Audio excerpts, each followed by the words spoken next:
今天我们将采用一个古老、充满争议的投资策略——马丁格尔策略来做回测计算。股票市场中，马丁格尔策略就是在股价下跌时增加投资，以较低的平均成本获得更多的股份，然后在股价上涨并达到盈利目标时，一次性卖出获利了结。如此周而复始，持续跟踪股价操作。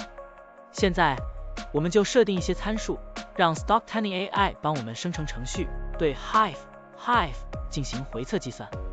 设定参数如下：最大买入次数7次，最大加仓比例 1.5 倍，每次买入股价下跌的比例 10%， 获利卖出的上涨幅度 5%。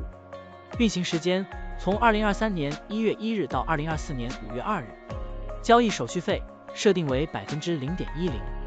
好了，按照上面的设定，程序运行的结果是累计交易82次，期末持仓价值119833.24元，盈利 19.83%。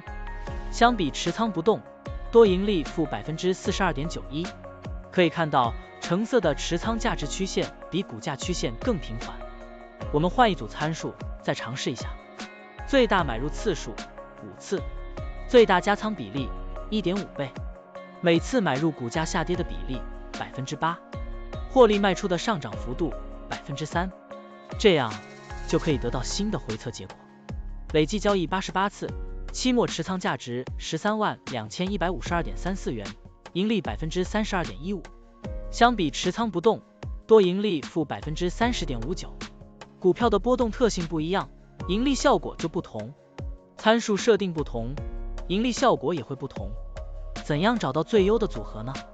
请评论区留言，让 Stocktiny AI 来帮助你。股票调优 AI， 利用 AI 技术赋能您的股票选择与操作。本站内容不构成对任何人的投资建议，您应当基于自己的独立判断做出决策。扫描二维码获取文字稿，欢迎点赞、评论、转发。